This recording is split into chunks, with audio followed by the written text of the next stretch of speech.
Good morning. രാവിലെ തന്നെ വേറെ വിഷയങ്ങളൊന്നും ഇല്ലാത്തതുകൊണ്ടല്ല, ഇത് ഗൗരവമുള്ള വിഷയമെന്ന് തോന്നിയുകൊണ്ടാണ്.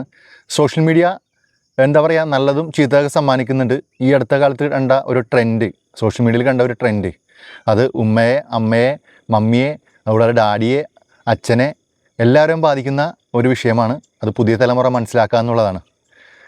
ആദ്യം കണ്ടൊരു വീഡിയോ എന്ന് വെച്ചാൽ, ഒരു ഉമ്മ നിസ്കാരം കഴിഞ്ഞ് പുറത്തേക്ക് ഇറങ്ങുന്ന സമയത്ത് 3 പെൺകുട്ടികൾ വന്നിട്ട് പറഞ്ഞാണ്, ഉമ്മയുടെ മോൻ രാത്രി കാലങ്ങളിൽ വിളിച്ച് ബുദ്ധിമുട്ടിക്കുന്നുണ്ട്.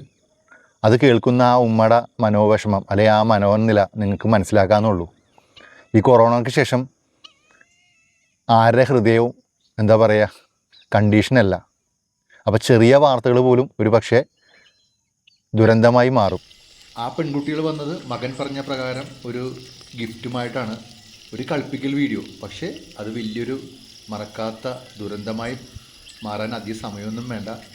അടുത്തൊരു വീഡിയോ കണ്ടത് ഒരു പെൺകുട്ടി റോട്ടിലൂടെ നടന്നു തന്നെയാണ്. അപ്പോൾ ഒരു യൂട്യൂബർ വന്നിട്ട് പറഞ്ഞാണ്, നിങ്ങളുടെ അച്ഛനെ വിളിക്കുക, ഒരു ചലഞ്ച് ഉണ്ട്, എന്നിട്ട് ഒരു ആൺകുട്ടിയായിട്ട് പ്രണയത്തിലാണ്, ഞങ്ങൾ വിവാഹം കഴിക്കാൻ വേണ്ടി പോകണമെന്ന് പറയാൻ പറഞ്ഞു.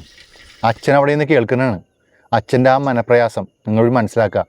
അതായത് ചെറുപ്പം മുതൽ നിങ്ങളുടെ മലവും മൂത്രമൊക്കെ കോരി വലുതാക്കി ഇത്ര വലുതായി കഴിയുമ്പോൾ ആരെങ്കിലൊക്കെ പറഞ്ഞു കേട്ടിട്ട്, പക്ഷേ ഇങ്ങനെയൊക്കെ ചലഞ്ച് വെച്ചിട്ട് ആ ഒരു നിമിഷം ആ അച്ഛൻ്റെ മനസ്സ് ഒന്ന് പതറിപ്പോയാലേ, ചിലപ്പോൾ ഒരു പക്ഷേ അച്ഛനെ ഏതെങ്കിലുമൊക്കെ ബിൽഡിങ്ങിൻ്റെ മുകളിൽ നിന്ന് പണിയുന്ന സമയത്തായിരിക്കും ഈ മോള് വിളിക്കുന്നത്.